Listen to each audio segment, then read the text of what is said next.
লন্ডনে তারেক রহমান ও ডক্টর ইউনূসের বৈঠক নিয়ে কেউ কেউ দ্বিমত পোষণ করছেন। জামায়াতে ইসলামীর অভিযোগ তুলেছে, একটি দলের প্রতি বিশেষ অনুরাগ দেখিয়েছে অন্তর্বর্তী সরকার। তাদের এমন অভিযোগকে গণতন্ত্রের জন্য অশোভন বলে মন্তব্য করেছেন বিএনপির যুগ্ম মহাসচিব শহীদ উদ্দিন চৌধুরী অ্যানি। তারেক রহমান দেশের বাইরে থাকায় লন্ডনে প্রধান উপদেষ্টার সঙ্গে বৈঠকটি হয়েছে উল্লেখ করে তিনি বলেন, কোনো দলের এমন মন্তব্যে গণতন্ত্র দুর্বল হয়ে পড়বে।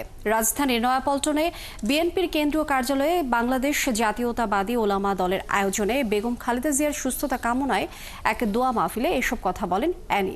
এ সময় তিনি আরও বলেন, বিএনপি চেয়ারপারসনকে মিথ্যা মামলায় আটকে অসুস্থ করে রাখা হয়েছিল। গেল 17 বছরে দীর্ঘ আন্দোলনে নেতৃত্ব দিয়েছেন দলের চেয়ারপারসন।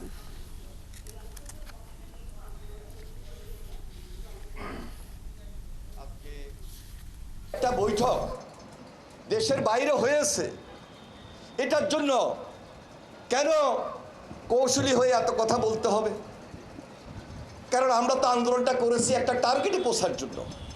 সবাই মিলে আন্দোলন করেছি, সবাই মিলে আন্দোলন করেছে ফ্যাসিস্টের বিরুদ্ধে, হাসিনার বিরুদ্ধে, সুন্দর বাংলাদেশ গড়ার জন্য, আগামীর বাংলাদেশটাকে নতুনভাবে নির্মাণ করার জন্য।